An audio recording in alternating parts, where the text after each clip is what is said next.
ekifo Sheikh Hassan Kirya we yakubiddwa amasasi akawungeezi k'eggulo ku roundabout y'e Bweyogerere bwe yabadde avudde mu mmotoka okugenda oggula obutunda. Abantu abatannamanyika ne bamukuba amasasi abiri mu kifuba agamuggye mu budde. Abantu batagetegerekese bulungi bazze ne bamusemberera ne bamukuba amasasi. Bose nakuba essasi eyisooka erikanza abantu n'ekimanyi limugende ddala ku mubiri ne bongera bamukuba amasasi amalala n'agwa wansi. Kirya nga tannatibwa be yabadde nabo bagamba nti yabadde ava kusaala mu Ndeeba gye yavudde n'omukuumi we kyokka ng'amaze okumusiibula we yafunidde obuzibu. Era we yasaalidde Magaribi we yasiibulukidde n'asaalirawo n'ettalaawe. Twabadde tuli mu maka gaffe abamu tutambula twagenze kuwulira masimu nti abange bwe twawukanye naye bamukubye amasasi afudde. Mmotoka eno yakubye amataala mu bazigu bano era nabo kye baakoze kwe kugiwerekereza amasasi. Eribadde eryokutaano baba basobola kuba amasasi abiri left abiri ku right kati eribadde eryokutaano bali kubye mundabirwamu ya trailer maaso ate nze trailer mbadde maaso. Enkya ya leero omwoyo gw'omugenzi Sheikh Hassan Kirya gusaaliddwa Kasozi Kibuli ng'abakungubazi balaga obutali bumativu bwabwe ku ngeri y'abakulembeze b'obusiraamu gye battibwamu.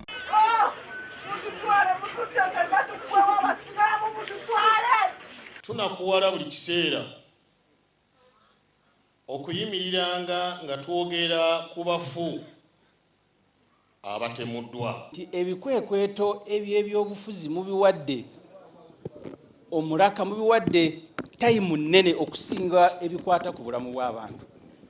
Bwe n'abakozesa Ntebe Road mwagirabye naye nga batuga nti omuntu omu mbabazi ali kunyonya agenda komawo ng'okuva ekibuye mpaka Ntebe roundabout ojuddeko ebimotoka.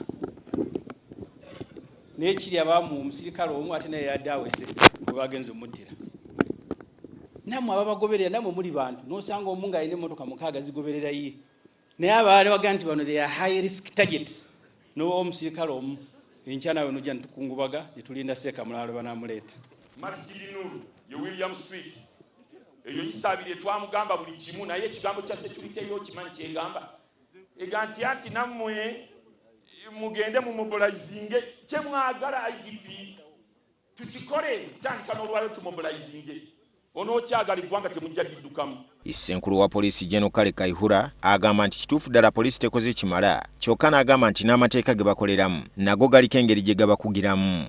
So obusaasi mbuwulire byoyogedde bituufu. Isaabire ngenda kumuyita mu lukiiko yennyonnyole byakola oba bitakola mu maaso gammwe. Ssentebe w'eggombolola y'ensangi Haji Abudu Kiyimba abasiraamu bamutabukidde era tebamuganyiza kumalako okusaalira mugenzi nga Sheikh Nuhu Muzaata yakulembeddemu abamugobye nga bamulanga okubakikinirako nga yeetwalira waggulu. Naye omuntu n'abeerawo omuntu omu n'adda mu kutumanyiira Kiyimba wava luddawo olyoka ofuuka omuntu tubadde naawe Nakasero nga baagala kutemako mukono tubadde naawe ng'engatto z'abantu bazikujja mu buveera ogenda nazo kati wafuuka ddi omunene Kiyimba. Kiyimba mumuteeka Kiyimba ke mumanyi ng'abalala ng'omukulembeze wa Stangi oba ayogera ebirala ebyo simanyi. Kubanga waliwo baffe bangi mutawulira bagenda simanyi engeri gwe yakolerako obungodiro bwe era alhamdulillahi rabbil alamina omusana kyekimu batulabire. Bakadde bange ekiseera kino